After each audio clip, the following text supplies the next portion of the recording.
Hello all the students of my authority, welcome to this channel. आज हम पढ़ेंगे first 15 amendments जो हमारे भारतीय संविधान में हुए थे। बेसिक्स डीप स्टडी करेंगे, बहुत इंपॉर्टेंट है।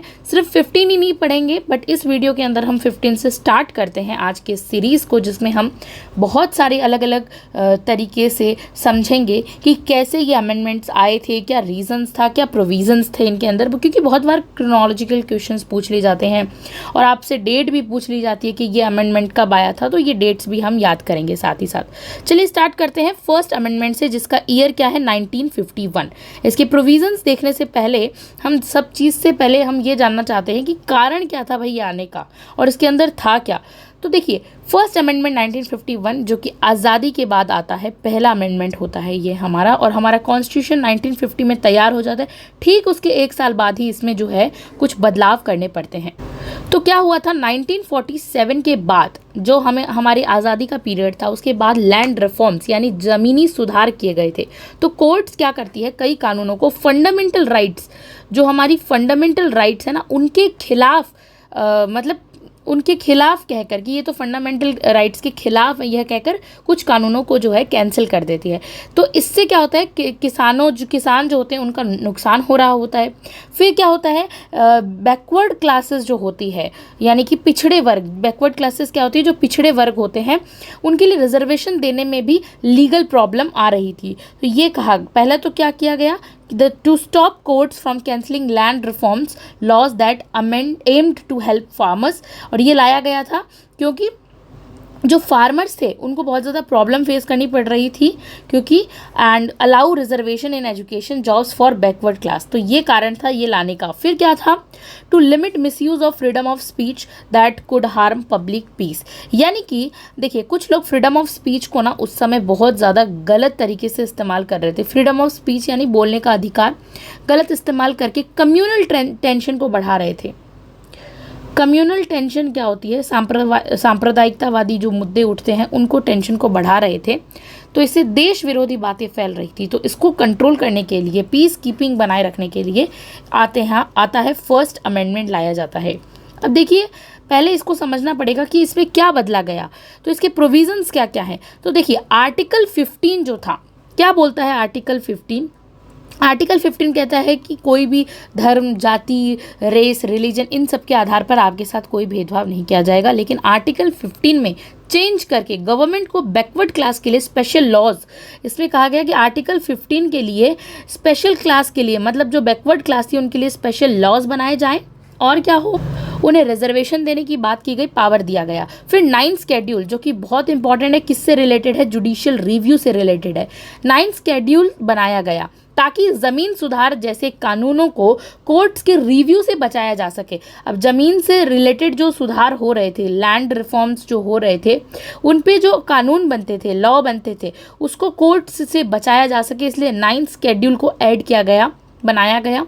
और क्या किया गया था इसके अंदर, और इसमें आर्टिकल 19 जो कि फ्रीडम ऑफ स्पीच था उसको रिस्ट्रिक्ट कर दिया गया, रिस्ट्रिक्शन उसमें ऐड की गई। रिस्ट्रिक्शंस होती है कोई पाबंदी लगाना, रिस्ट्रिक्शन करना, उस पर ऐड कर दी गई थी। अब देखिए क्या होता है, अब अगर किसी को बोलना है तो पब्लिक ऑर्डर बिगड़ता है, मतलब कोई बोल नहीं सकता था, एक तरीके से रिस्ट्रिक्शंस लगा दी। Friendly relations with foreign states जो होता है, अगर किसी के बोलने पे फ्रेंडली रिलेशन है हमारा किसी स्टेट्स के साथ, वो हार्म होता है, तो उस पर रिस्ट्रिक्शन लगाया जा सकता है। ऐसे कुछ चेंजेस कर दिए गए थे। तो ये प्रोविजंस थे और ये रीजंस थे फर्स्ट अमेंडमेंट। आई होपफुली आपको फर्स्ट अमेंडमेंट क्लियर हो गया था। ये बातें हैं, हमें लिखनी ज़रूरी है। अब हम पढ़ेंगे सेकेंड अमेंडमेंट, जिसका जस्ट एक साल बाद जो ईयर होता है वो होता है 1952। कब आता है सेकेंड अमेंडमेंट? 1952 के अंदर। पहले तो प्रोविज़न की बात करते हैं कि changed how states are represented in the Rajya Sabha. यानी कि अब देखिए इसकी कुछ प्रोविजंस, पहले बात तो हम आर्टिकल 80 के ऊपर चलना चाहिए। आर्टिकल 80 क्या कहता है? आर्टिकल 80, आर्टिकल 80 में इसमें यहाँ पर चेंज करके राज्यसभा में स्टेट्स की रिप्रेजेंटेशन को एक फार्मूला मॉडिफाई किया गया था। एक फार्मूला मॉडिफाई करके अब ऐसा कहा गया था कि राज्यसभा का जो रिप्रेजेंटेशन है वो एक फार्मूला के आधार पर होगा। तो आर्टिकल 80 के अंदर चेंज किया गया था सबसे पहले। और क्या था प्रोविज़न? इसका प्रोविज़न था कि जो पॉपुलेशन के बेसिस पर डिसाइड होगा अब पॉपुलेशन के बेसिस पर डिसाइड होगा कि किस स्टेट को कितनी सीट्स मिलेगी राज्यसभा के अंदर। हम जब भी बात करते हैं एमएलए वगैरह तो ये देखा जाता है कि पॉपुलेशन के आधार पर ये चीज़ डिसाइड होगी कि राज्यसभा को कितनी सीट्स मिलेगी। ओके, जहाँ पॉपुलेशन ज़्यादा है राज्यसभा की सीट्स उतनी ही होती है वहाँ पे। तो ये सब इसमें चेंज किया गया था, ये प्रोविजंस थे। और रीज़न क्या था, कारण क्या था इसके पीछे, देखिए क्यों लाया गया था। तो इसका रीज़न था राज्यसभा जो कि पार्लियामेंट का क्या कहलाता है, अपर हाउस कहलाता है। ठीक है, पार्लियामेंट का अपर हाउस में हर स्टेट को कुछ सीट मिलती है। ओके, जब वो हर स्टेट अपना एक सीट मिलती है हर स्टेट को। लेकिन पहले सिस्टम में जो था, पहले वाले सिस्टम में क्या था, जब ये नहीं आया गया था, ये अमेंडमेंट नहीं किया गया था, तो पहले वाले सिस्टम में पॉपुलेशन वाले स्टेट जैसे उत्तर प्रदेश, बिहार को उनकी पॉपुलेशन के हिसाब से फेयर रिप्रेजेंटेशन नहीं मिल रहा था। अब देखिए उत्तर प्रदेश जो है वो कितना ज़्यादा पॉपुलेटेड एरिया है, ठीक है, बिहार कितना घनत्व है, बिहार के अंदर वॉल्यूम कितनी है लोगों की, तो इस हिसाब से इन्हें सीट्स मिल ही नहीं रही थी। तो ये फेयर नहीं था इनके साथ। तो हमें इसीलिए अमेंडमेंट की ज़रूरत पड़ी, ताकि जो है बहुत आसान भाषा में हम इस चीज़ को समझ रहे हैं कि हमें इसीलिए अमेंडमेंट की ज़रूरत पड़ी ताकि फेयर रिप्रेजेंटेशन हमें मिल सके हमारी पॉपुलेशन के हिसाब से, जनसंख्या के हिसाब से। इसीलिए अमेंडमेंट लाया गया ताकि बड़े स्टेट्स को, जो बड़े स्टेट्स पॉपुलेशन में हैं, उनको उनके पॉपुलेशन के प्रपोर्शनल में, अनुपात में एक समान रूप से सही नंबर ऑफ सीट्स मिले। कहाँ पर, राज्यसभा में। तो बहुत आसान आर्टिकल है, 1952 में आया था। अब नेक्स्ट हम आर्टिकल की बात करते हैं जो 1954 में आता है, जिसे थर्ड अमेंडमेंट कहा जाता है। हम हर अमेंडमेंट को ऐसे ही पढ़ेंगे। तो थर्ड अमेंडमेंट कब आता है, 1954 में। क्या इसके की प्रोविजंस हैं, पहले तो पढ़ते हैं कि ये जो अमेंडमेंट है वो लाया ही क्यों गया था, क्यों लाया गया था, तो उसके रीज़न क्या थी। तो कारण था कि हमें ना अवॉइड करना था कन्फ्यूज़न हो जाता है ना बीच में, सेंटर और स्टेट के बीच में, किस चीज़ को लेके, who can make laws for essential items like food, medicine, इन सब पे। देखिए इसेंशियल गुड्स होते हैं जैसे कि हमारा फूड हो गया, ठीक है, ऑयल हो गया, और हमारी कुछ इंपॉर्टेंट मेडिसिन्स, दवाइयाँ हो गई, ये सब चीज़ें। सेंटर और स्टेट क्या हो रहा था, गवर्नमेंट के बीच ना बहुत बड़ा कन्फ्यूज़न हो गया था। कन्फ्यूज़न का मतलब है कि बहुत ज़्यादा टेंशन क्रिएट हो गई थी कि कौन कानून बनाए, क्या बनाए, किस चीज़ पर बनाए, ये चीज़ आई थी। इन सब चीज़ों पर नेशनल लेवल कंट्रोल ज़रूरी था क्योंकि ये इम्पॉर्टेंट है। तो नेशनल लेवल किसके पास होता है, सेंटर के पास। तो इन सब चीज़ों पर जो है नेशनल लेवल का कंट्रोल ज़रूरी था, ताकि सप्लाई जो होती है और उसके बाद प्राइस जो होती है, ठीक है, और क्या होता है, अवेलेबिलिटी ऑफ रेगुलेट किया जा सके उन्हें अच्छी तरीके से। तो सप्लाई, प्राइस और अवेलेबिलिटी जो है उन सब चीज़ों को मिलके एक तरीके से हम कह सकते हैं रेगुलेट किया जा सके, इसीलिए ज़रूरी था। इसीलिए अमेंडमेंट करके सेंटर को क्लियरली पावर दिया गया कि इन इसेंशियल नीड्स के ऊपर आप कानून या पावर ऑफ मेकिंग लॉ होनी चाहिए। तो देखिए यहाँ पर इसके जो प्रोविजंस हैं वो क्या, सबसे पहले तो कंकरेंट लिस्ट क्या होता है। कंकरेंट लिस्ट जिसपे सेंटर और स्टेट दोनों ही अपने लॉज बना सकती है, जो कि हमारी लिस्ट नंबर 3 कहलाती है। फर्स्ट लिस्ट है सेंट्रल लिस्ट, सेकंड है स्टेट, और थर्ड हमारी कॉन्करेंट लिस्ट होती है। अब आता है 7th शेड्यूल की बात। यहाँ पे कुछ ना 7th शेड्यूल में चेंजेस किए गए। 7th शेड्यूल में क्या किए गए, चेंजेस किए गए, जिसमें सेंटर को और स्टेट दोनों को कानून बना सकते हैं। कॉन्करेंट लिस्ट को यहाँ पर ऐड हम कह सकते हैं किया गया एक तरीके से। और अब इसेंशियल गुड्स जैसे फूड स्टफ्स हो गया, आप ये खाने पीने का सामान, ऑयल हो गया, और ये सब चीज़ों पर कॉन्करेंट लिस्ट में डाल दिया गया कि इस पे दोनों मिलके कानून बना सकते हैं, कन्फ्लिक्ट को ख़त्म किया जाता है। अब इससे क्या हो, सेंटर्स को इन आइटम्स पर वगैरह पर डायरेक्ट कंट्रोल भी मिल गया बिना किसी कन्फ्यूज़न के। Allowed the centre to control essential good like food through oil through concurrent list के द्वारा। अब तो आप हर अमेंडमेंट को बहुत अच्छे से समझ पा रहे होंगे, बेहद ही आसान भाषा में। नेक्स्ट हमारा अमेंडमेंट है 4th अमेंडमेंट, जिसका जो ईयर है वो है 1955। अब देखिए आप कंटिन्यूसली देख पा रहे होंगे हर ईयर कुछ ना कुछ अमेंडमेंट हो रहा है हमारे कॉन्स्टिट्यूशन में। इसीलिए हमारे कॉन्स्टिट्यूशन को क्या कहा जाता है, बहुत डायनेमिक, जैसी नीड होती है वैसा इसमें चेंज होता जाता है। जीवंत है ये एक document, it's a living document, right. पहले तो देखते हैं इस अमेंडमेंट के अंदर क्या चेंज आए थे। तो देखिए की प्रोविजंस क्या क्या थे, क्या बदला गया था। तो इसमें ना added more laws to the 9th schedule. Bharat के संविधान की जो नवी अनुसूची थी उसके अंदर क्या किया गया था, उसमें और चीज़ें ऐड की गई थी, to protect them from courts, ताकि कोर्ट से बचाया जा सके। Change rules for giving compensations when the government takes someone's property.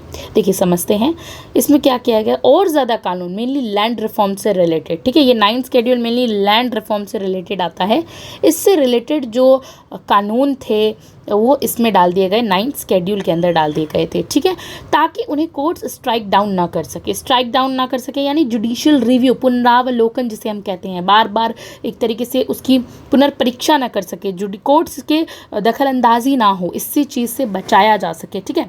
अब क्या होता है फिर बाद में प्रॉपर्टी लेने यानी एक्विजिशन के केसेस में जो कंपनसेशन देना होता है, प्रॉपर्टी लेना और एक्विजिशन यानी कंपनसेशन देना होता है, उसके रूल्स को चेंज किया गया था, ठीक है। अब कंपनसेशन की जगह अमाउंट का वर्ड यूज़ हुआ था। यहाँ पर एक इम्पॉर्टेंट बात है कि कंपनसेशन की जगह किस चीज़ का वर्ड यूज़ हुआ था, अमाउंट का वर्ड यहाँ पर यूज़ हुआ था। और यानी गवर्नमेंट जितना ठीक समझे उतना दे सकती है। अब अपने तरीके से गवर्नमेंट, मार्केट वैल्यू देना ज़रूरी नहीं है गवर्नमेंट के लिए। गवर्नमेंट किसी भी चीज़ के लिए अगर लैंड ले रही है, गवर्नमेंट किसी से लैंड ले रही है तो वो अपने मर्ज़ी के हिसाब से जितना अमाउंट दे सकती है देगी। ज़रूरी नहीं है मार्केट में उस ज़मीन की क्या वैल्यू है उसके अकॉर्डिंग। इस पर्पज़ से ये आया था। तो देखिए अब इसका कारण क्यों लाया गया था, कारण भी जानना ज़रूरी है बहुत ज़्यादा।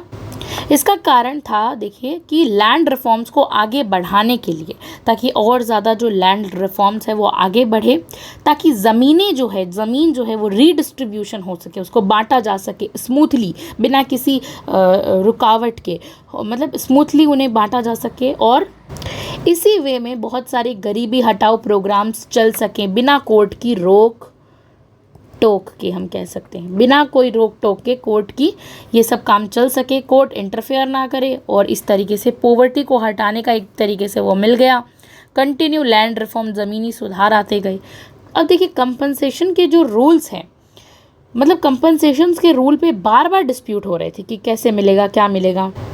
इसलिए लॉ को सिंपल और क्लियर बनाया गया था कि ये लॉ और भी ज़्यादा सिंपल और क्लियर बने, जिसमें गवर्नमेंट का डिसीजन जो होता है वो फाइनल होगा। तो इस समय आप देख रहे होंगे बहुत ज़्यादा सेंट्रल बहुत ज़्यादा डोमिनेट कर रहा था, क्योंकि इस समय जो है अब इमरजेंसी का पीरियड भी आने वाला था। और इंदिरा गांधी और जवाहरलाल नेहरू का जो पीरियड है उसे हम एक सेंट्रलाइज्ड फेडरलिज्म कहते हैं, कि फेडरलिज्म तो है लेकिन ज़्यादातर पावर कहाँ है, सेंट्रलाइज्ड की ओर। ये हमने यूनियन स्टेट रिलेशन में अच्छे से कवर किया है। अगर आपको वीडियोस देख रहे हैं तो सब चीज़ की अलग अलग प्लेलिस्ट बनी हुई है, आप जाके वीडियोस देख सकते हैं। माई अथॉरिटी यूट्यूब चैनल पे सब कुछ अपलोडेड है।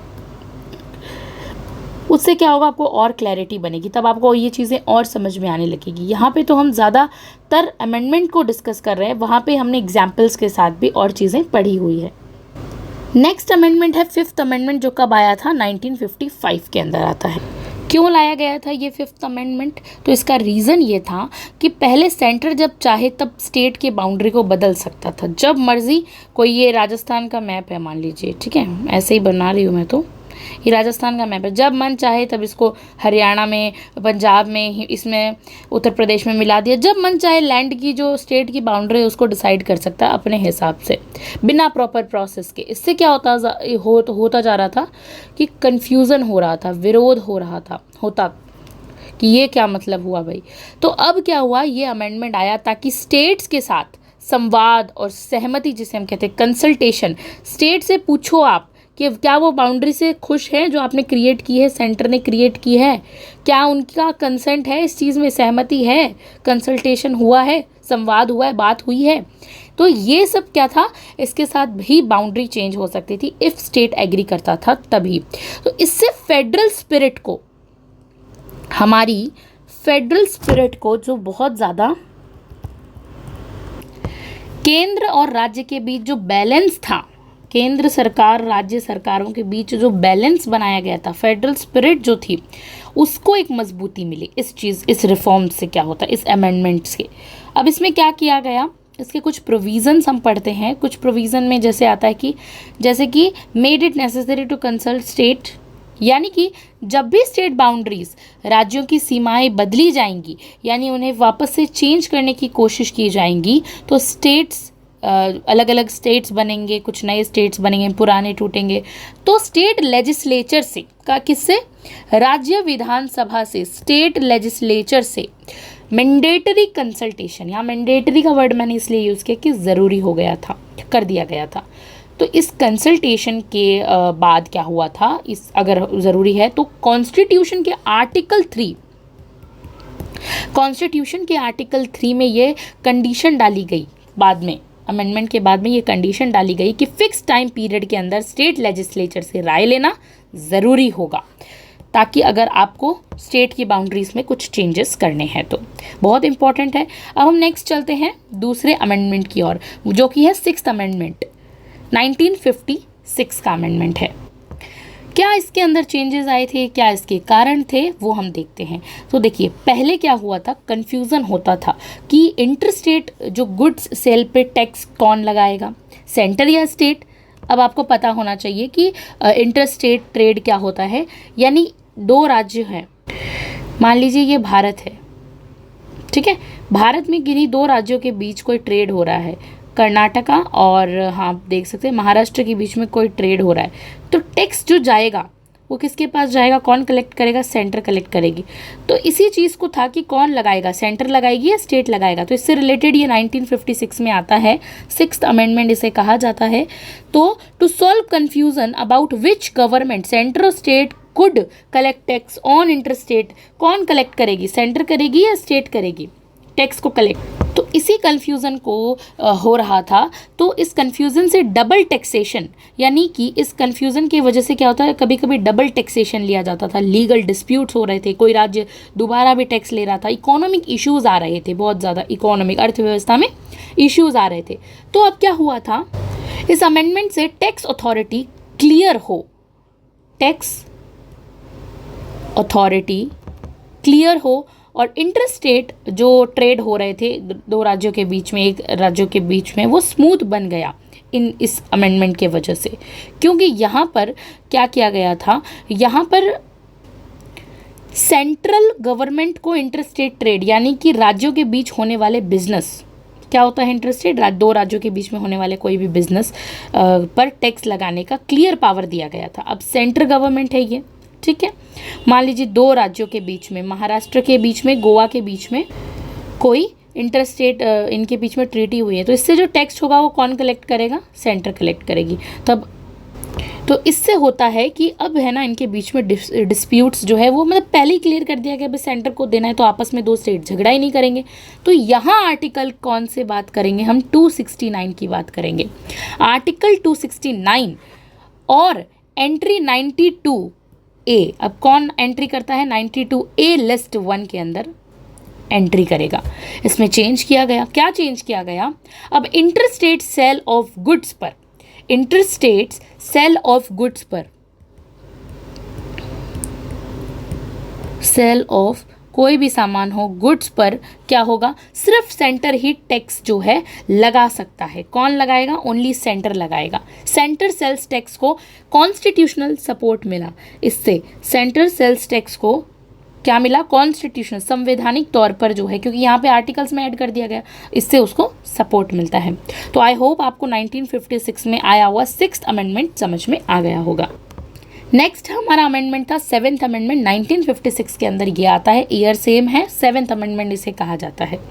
किसी भी अमेंडमेंट को लाने के पीछे कोई ना कोई कारण होता है, क्यों आया था, कुछ तो ऐसा था जो इतने सारे अमेंडमेंट लगातार एक ईयर में हो रहे थे। तो 1956 के अंदर 7th अमेंडमेंट आने का कारण क्या था, देखिए ये भाषा से रिलेटेड था, यानी अलग अलग भाषा बोलने वाले लोग अपने लिंग्विस्टिक आइडेंटिटी के हिसाब से स्टेट्स की डिमांड कर रहे थे। वो कहते थे कि मैं तो गुजराती बोलता हूँ, मैं गुजरात में रहता हूँ, मैं गुजराती बोलता हूँ, मुझे मेरा स्टेट अलग दो। तभी आपको पता होगा 1956 के अंदर रीऑर्गेनाइजेशन स्टेट्स एक्ट आता है, वो हम बाद में पढ़ेंगे। देखिए क्या होता है कि कोई बोल रहा था भाषा के आधार पर, मैं राजस्थान में रहता हूँ, भाषा के आधार पर मध्य प्रदेश में जो भाषा बोल, सब अपने अपने अलग अलग क्षेत्रों में भाषा के आधार पर स्टेट्स की डिमांड कर रहे थे। अलग अलग भाषा बोलने वाले लोग अपने लिंग्विस्टिक आइडेंटिटी के हिसाब से कह रहे थे कि हमें ये स्टेट्स की ऑटोनॉमी दो। तो उनकी भावनाओं का सम्मान करने के लिए यह ज़रूरी था कि अब ठीक है भाई, वो अपनी भाषा की इज्जत कर रहे हैं तो उनकी भाषा का सम्मान करना पड़ा।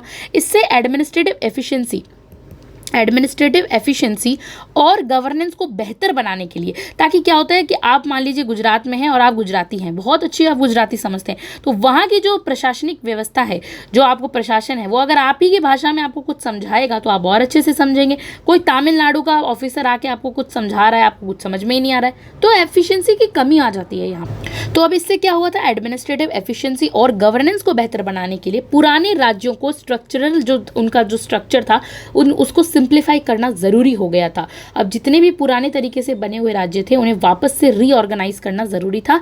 इससे क्या होता है, देश में यूनिटी, और जो यूनिटी इन डाइवर्सिटी का हमारा कॉन्सेप्ट है, यूनिटी इन डाइवर्सिटी, हमारे यहाँ कितनी भाषाएं बोली जाती है, को प्रमोट किया गया कि हम सभी भाषाओं का सम्मान करेंगे, उनके हिसाब से उन्हें जो चाहिए अलग स्टेट की डिमांड वो पूरी करने की कोशिश करेंगे।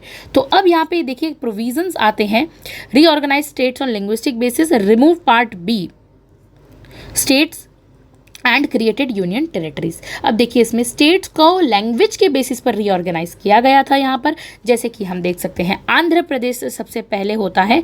आंध्र प्रदेश को किया गया किस भाषा के आधार पर, तो तेलुगु के आधार पर, तेलुगु के आधार पर आंध्र प्रदेश को अलग किया गया। केरला को किस चीज़ के आधार पर किया गया, मलयालम के आधार पर। कर्नाटका को कन्नड़ भाषा के आधार पर अलग किया गया।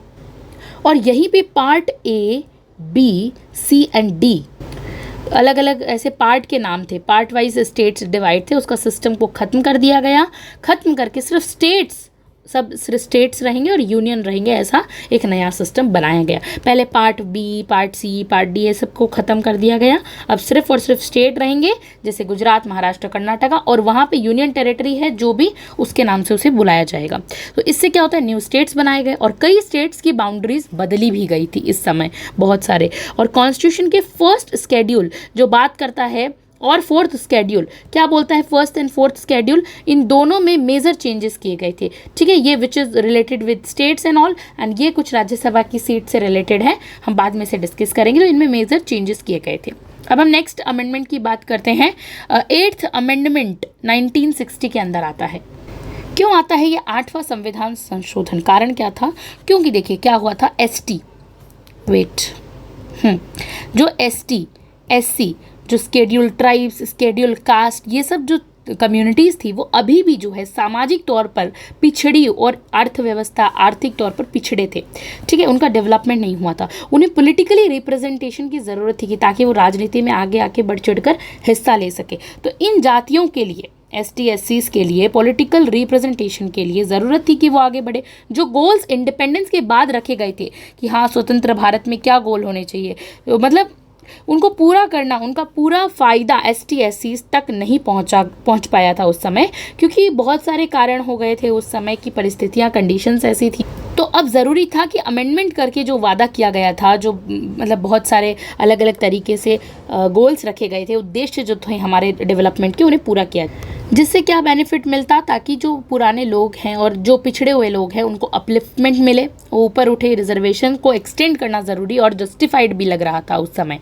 तो इसमें सर्टेन चेंजेस किए गए थे और इसका मेन, इसके प्रोविजंस ये आते हैं गाइस कि एक्सटेंड रिजर्वेशन फॉर इतना इन लोगों के लिए असेंबलीज फॉर 10 more years। मतलब स्केड्यूल कास्ट और स्केड्यूल ट्राइब्स के लिए पार्लियामेंट और स्टेट असेंबलीज में जो रिजर्वेशन मिल रहा था उसको और 10 साल तक, पहले तो मिल रहा था रिजर्वेशन लेकिन उसे और 10 साल तक आगे बढ़ाया गया, एक्सटेंड किया गया। और ये रिजर्वेशन पहले सिर्फ 1960 तक ही था। कब तक था?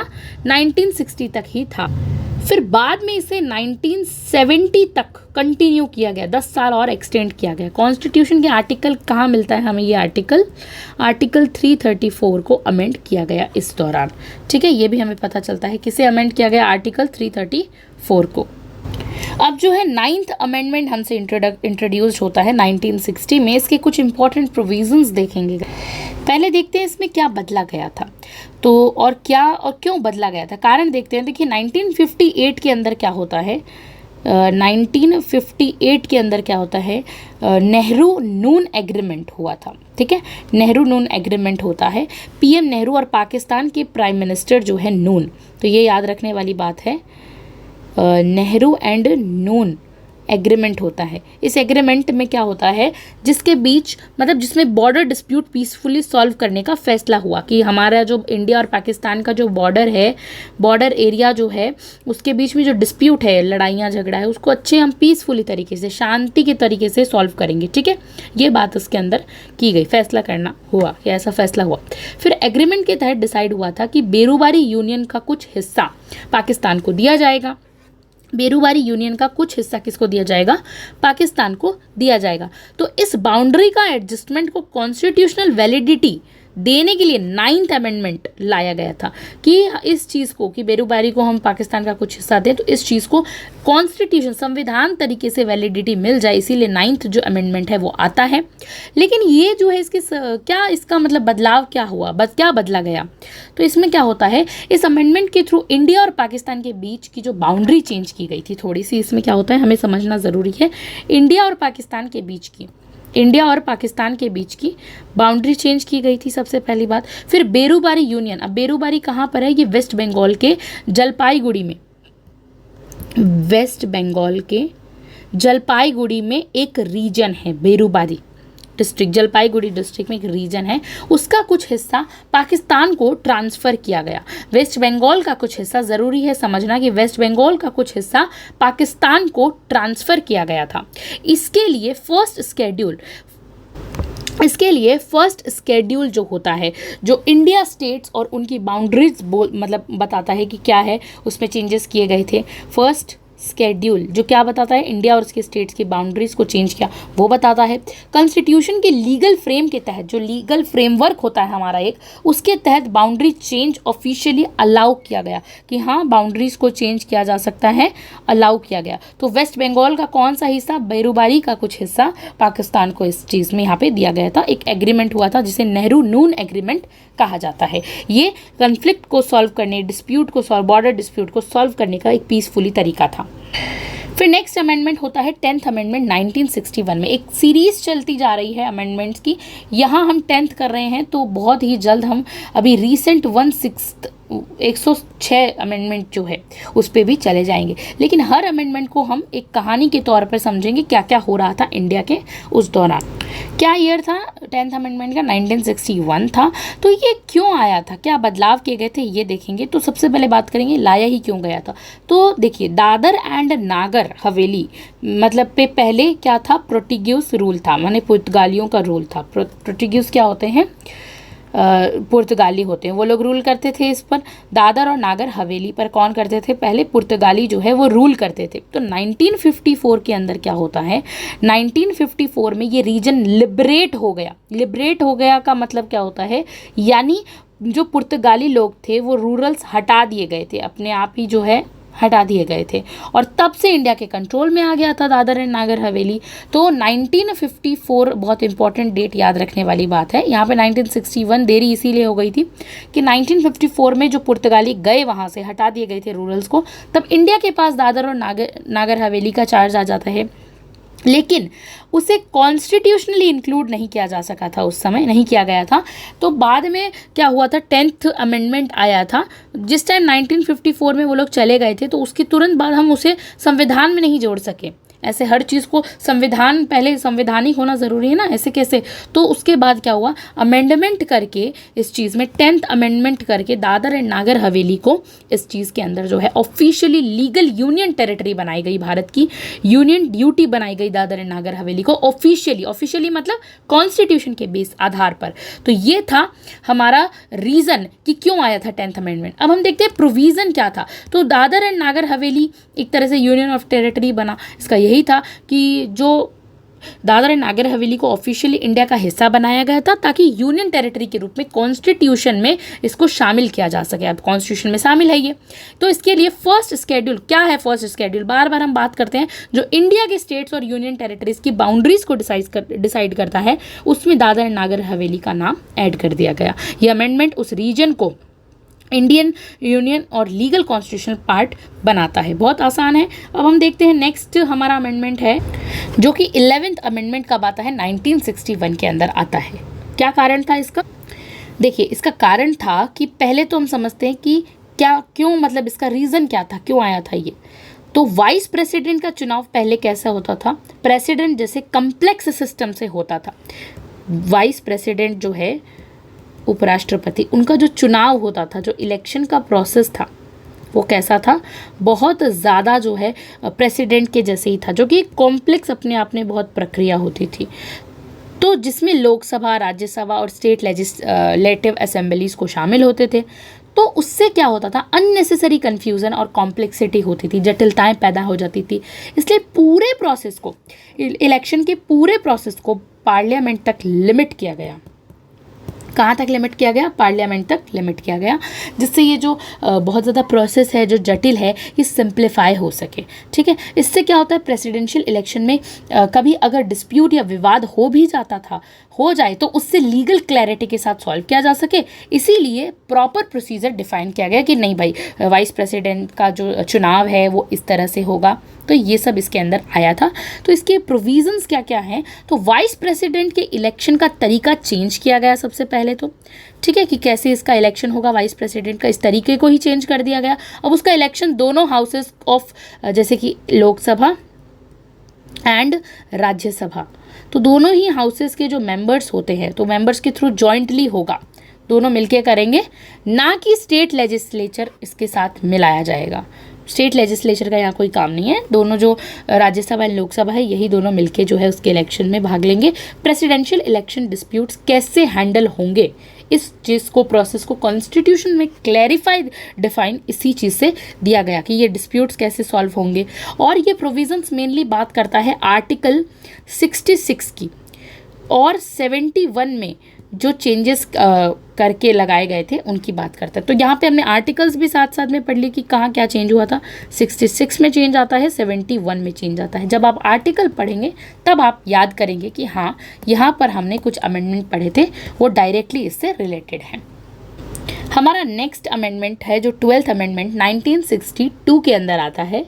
इस अमेंडमेंट के आने का पहले तो हम कारण जानते हैं कि गोवा,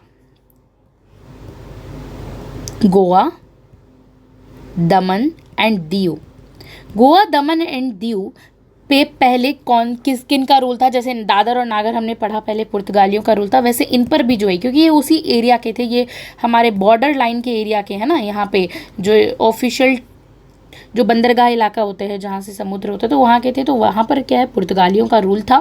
फिर 1961 में क्या होता है, इंडियन आर्मी ने इन टेरिटरीज़ को लिबरेट किया, हम इन टेरिटरीज तक पहुंच गए। तो इससे क्या होता है, बाद में जाकर लिबरेशन के बाद, जो लिबरेशन होता है उसके बाद क्या होता है, इन रीजन्स को इंडिया में कॉन्स्टिट्यूशनली इंक्लूड करना ज़रूरी हो गया था, ताकि संवैधानिक तौर पर यह भारत का हिस्सा बन जाए, ताकि ये प्रूफ पूरी तरीके से भारत का जो है एक अभिन्न अंग बन जाए। ठीक है, बहुत आसान से समझते हैं, अभिन्न अंग बनाने के लिए ज़रूरी था कि इन्हें हम संविधान में ऐड कर दें। तो इसीलिए लीगल क्लैरिटी और एडमिनिस्ट्रेटिव कंट्रोल दोनों मिले, इसके लिए ये अमेंडमेंट लाया गया था। मेड गोवा, दमन, द्वीप टेरिटरीज ऑफ इंडिया, इससे क्या होता है, अब दमन, द्वीप ये सब जो है भारत के एक अभिन्न अंग बन जाते हैं। गोवा, दमन, द्वीप को अब ऑफिशियली जो है इंडिया में पार्ट बना लिया जाता है, यूनियन टेरिटरीज के रूप में कॉन्स्टिट्यूशन में इनको जगह मिलती है।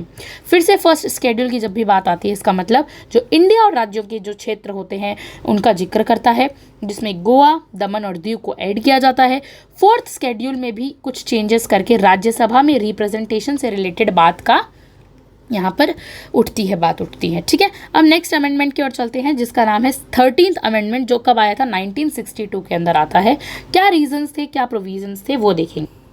क्यों आता है, तो रीज़न क्या होता है इसके आने के पीछे, कारण क्या होता है। तो देखिए, नागा कम्युनिटी की बात आती है यहाँ। नागा कम्युनिटी को अपना डिस्टिंक्ट कल्चर, जो उनका एक परंपरा है, उनका कल्चर, उनकी एथनिसिटी जो है, ठीक है, उनका डिस्टिंक्ट कल्चर, ट्रेडिशन और उनके रिलीजियस प्रैक्टिसेस जो वो करते थे, जो उन्हें इंडिया की बाकी हिस्सों से अलग बनाते हैं। नागा कम्युनिटी थोड़ी अलग आती है इंडिया के बाकी हिस्सों से, यही चीज़ें जो है उन्हें अलग बनाती है इंडिया के बाकी हिस्सों से। तो उन्होंने अपनी आइडेंटिटी के लिए स्पेशल स्टेटस और ऑटोनॉमी की डिमांड की थी। ठीक है, क्या किया था उन्होंने, अपनी स्पेशल आइडेंटिटी के लिए उन्होंने ऑटोनॉमी की, हमें स्वायत्तता मिलनी चाहिए, इस चीज़ की उन्होंने डिमांड की थी। कि हमें हमारे इस एकदम स्पेशल आइडेंटिटी के हिसाब से एक अलग स्टेटस दिया जाए। तो इस अमेंडमेंट का मकसद ये था कि उनकी भावनाओं का सम्मान करना और रीजन में शांति बनी रहे। जो आसाम वाला रीजन है, उधर जो भारत का नॉर्थ ईस्ट वाला रीजन है, जो ये वाला रीजन है, यहाँ पे शांति बनी रहे नागा कम्युनिटी के द्वारा। इसके कारण क्या होता है, स्टेबिलिटी बनाए रखने के कारण ये अमेंडमेंट किया जाता है। क्या इसके प्रोविजंस थे, तो नागालैंड को एक अलग राज्य स्टेट बना दिया गया। सबसे पहले तो सेपरेट स्टेट के रूप में बना दिया गया। पहले ये आसाम का हिस्सा हुआ करता था। कॉन्स्टिट्यूशन के अंदर आर्टिकल 371 क्लॉज ए ऐड किया गया। क्या ऐड किया गया, 371 क्लॉज ए ऐड किया गया, जो नागा लोगों के रिलीजन, कस्टम्स और उनके पर्सनल लॉज को प्रोटेक्ट करता है। स्पेशल है, ये बहुत इंपॉर्टेंट है। नागा लोगों के, स्पेशली नागा जनजाति के लोगों के रिलीजन, उनके धर्म, उनके परंपराएं, कस्टम्स और उनके पर्सनल लॉज जो हैं, जो वो खुद बनाते हैं, व्यक्तिगत कानून, उनको जो है प्रोटेक्शन देता है। पार्लियामेंट का कोई भी लॉ जो होता है, पार्लियामेंट का कोई भी लॉ नागालैंड पर तब तक लागू नहीं होगा। ऐसा कहा गया कि तब तक लागू नहीं होगा जब तक नागालैंड लेजिस्लेटिव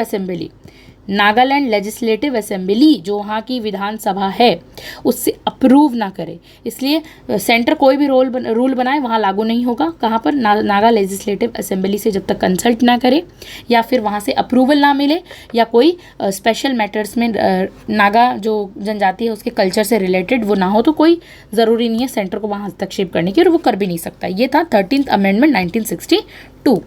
ठीक है, अब हमारा नेक्स्ट अमेंडमेंट है 14th अमेंडमेंट, जो कि 1962 इसका ईयर है। क्या है ये 14th अमेंडमेंट और क्या इसके अंदर चेंजेस किए गए थे, तो क्यों आया गया था? तो देखिए, सबसे पहले तो इसका रीज़न समझते हैं। तो ये क्यों आता है कि पुडुचेरी, यहाँ पर हर एक हम थोड़ा कवर करेंगे कि पुडुचेरी और माहे, कराईकल, पुडुचेरी एंड माहे और यनम पे पहले किनका रूल था। ये सब जो जगहें हैं उन पे किनका रूल था पहले? इन पे रूल था फ्रेंच लोगों का। फ्रेंच लोग यहाँ पर रूल करते थे। ठीक है, फ्रेंच लोग यहाँ रूल करते थे। 1954 के अंदर क्या होता है, 1954 में इंडिया के साथ इन्हें मर्ज हो गई थी ये सब टेरिटरीज। ठीक है, मर्ज हो गई थी, तो इन्हें कॉन्स्टिट्यूशनल स्टेटस देना ज़रूरी था ताकि पूरी तरह से भारत का हिस्सा बन सके। साथ ही उनके लिए लेजिस्लेटिव असेंबली, विधानसभा बनाकर लोकल सेल्फ गवर्नमेंट को, अब भाई लोकल सेल्फ गवर्नमेंट तभी तो होगी ना जब वहाँ की खुद के लोग खुद का शासन कर सकेंगे, क्योंकि इंडिया के अंदर तो हर पावर डिस्ट्रीब्यूटेड है, फेडरलिज्म है। तो अब उनके यहाँ पर जो ये सब टेरिटरीज थी, यहाँ पर खुद का लेजिस्लेटिव असेंबली बने ताकि क्या हो, अब यहाँ पे ये खुद को सेल्फ प्रमोट कर सकें। लेकिन क्या होता है, जब प्रोविजंस आते हैं तो पुडुचेरी, जो पौंडीचेरी के नाम से जाना जाता था, कैरेकल, माहे और यनम को ऑफिशियली इंडिया का पार्ट तो बनाया गया था और इन्हें यूनियन टेरिटरी के रूप में, यूनियन में कौन सेंटर राज करेगा, तो यूनियन टेरिटरी के रूप में इंक्लूड किया गया। फिर बाद में फर्स्ट, वही हम सेम बात करेंगे, फर्स्ट स्केड्यूल की, जिसमें उनका नाम ऐड किया गया। पार्लियामेंट को ये पावर भी दी गई थी, क्या ये इंपॉर्टेंट बात है कि पार्लियामेंट को ये पावर भी दी गई थी कि वो इन यूनियन टेरिटरीज के लिए लेजिस्लेटिव असेंबलीज का कानून बना सके। मतलब एक तरह से पार्लियामेंट इन टेरिटरीज के लिए कैसे काम करेगी, लेजिस्लेटिव असेंबली के तौर पे काम करेगी। ठीक है, बनाया नहीं गया था अलग अलग लेजिस्लेटिव, बस पार्लियामेंट वैसे एक्ट करेगी। ठीक है, एक तरीके से रोल प्ले करेगी। तो इससे क्या होता है, यूटीज़ में भी डेमोक्रेटिक गवर्नेंस से पॉसिबल हो पाया था। इससे क्या है, लोकतांत्रिक समाज एक तरह से स्थापित हो पाया था। ये था 14th अमेंडमेंट। अब हम देखते हैं 15th अमेंडमेंट को। आज का लास्ट अमेंडमेंट है, क्योंकि हमने ऊपर ही कहा था आज हम 15th अमेंडमेंट ही डिस्कस करेंगे। पहली बात करेंगे इसके रीज़न की कि क्यों लाया गया था। तो देखिए, जजेस की कमी के कारण, हाँ ये रिलेटेड है, जजेस की कमी और जुडिशियल बैकलॉग, यानी पेंडिंग केसेस पड़े रहते थे। बहुत सारा पॉपुलेशन बढ़ती जा रही थी भारत की, और बहुत सारे केसेस जो है वो पेंडिंग पड़े थे क्योंकि जजेस की कमी हो गई थी। उस चीज़ को ध्यान में रखते हुए, देखते हुए, एक्सपीरियंस जज की ज़रूरत थी हमें, एक्सपीरियंस जो जज होते हैं उनकी ज़रूरत थी। तो जजेस का अनुभव मतलब जस्टिस डिलीवरी में काफ़ी वैल्यूएबल माना जाता है कि जजेस नहीं होंगे और तो फिर जस्टिस कौन देगा, न्यायाधीश की ज़रूरत थी, तो वैल्यूएबल माना जाता है। इस वैल्यूएबल होने के कारण इसलिए रिटायरमेंट एज बढ़ाई गई कि अब हमारे पास इतने उस समय क्या था, इतने नहीं थे जजेस, तो उन जजेस की रिटायरमेंट एज पहले 60 पे होते थे, फिर 62 कर दी गई, तो एज बढ़ाई गई। टेम्पररी ट्रांसफ़र का एम था कि जहाँ शॉर्टेज हो वहाँ जुडिशल सपोर्ट प्रोवाइड किया जाए। ठीक है, टेम्परेरी ट्रांसफ़र के एम को बढ़ाया भी गया था बाद में। और इसके कुछ प्रोविज़न्स हम देखते हैं, जैसे कि हाई कोर्ट्स की जो जजेस थे उनको पहले 60 से फिर 62 कर दिया गया था, रिटायरमेंट एज बढ़ा दी गई थी, ताकि जो उनका अनुभव है ज़्यादा समय तक मिल सके। जो लोग अनुभवी लोग होते हैं ना, इतने बड़ी एज, सीनियर सिटीज़न की एज है इनके अनुभव हमें ज़्यादा देर तक मिल सके। और हाई कोर्ट्स के जजेस को टेम्परेरी बेसिस पर, हाई कोर्ट के जजेस को टेम्परेरी बेसिस पर एक कोर्ट से दूसरे कोर्ट ट्रांसफ़र करने की लीगल परमिशन दी गई, ताकि वो अपना अनुभव सब जगह फैला सके और जस्टिस डिलीवर करने में फास्टनेस आ सके। तो कंपनसेशन और सर्विस कंडीशन से रिलेटेड कुछ प्रोविजंस भी मॉडिफाई किए गए थे इस समय। ठीक है, तो ये आज हमने पढ़ा 15th अमेंडमेंट, बहुत ही डिटेल में पढ़ी है हमने। तो आई होप आपको समझ में आया होगा। Thank you so much for watching this video.